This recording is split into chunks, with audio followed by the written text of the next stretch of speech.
À ce stade, à écarter une quelconque responsabilité de qui que ce soit, il y a à continuer à enquêter, à instruire, dans des conditions sereines et indépendantes et secrètes, comme la justice peut le faire. Alors, Je vous laisse gérer avec lui demain par texto. En fait, Il s'appelle Loïc Venance. d'accord, ok.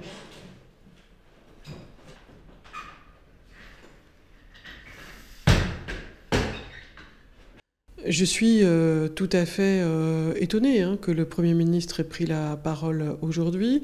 On annonçait plutôt une prise de parole du ministre de l'Intérieur pour qu'il donne connaissance des conclusions du rapport de l'IGPN. Le Premier ministre lui-même prend la parole. Clairement, l'affaire devient une affaire d'État. Cette prise en main par l'exécutif d'une affaire qui est confiée à un juge d'instruction me paraît être révélateur d'un moment politique très compliqué sur les interventions policières. Au-delà d'être un fait divers, d'être une affaire sensible, d'être une affaire d'État, pour la famille, c'est le jour de l'annonce de la mort de leur fils. Qu'on n'oublie pas que c'est ça pour eux, aujourd'hui. Ensuite, effectivement, il y a des enjeux manifestement politiques forts autour de cette affaire.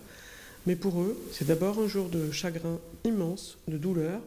Et moi, je leur souhaite de pouvoir avoir aussi du silence et du recueillement.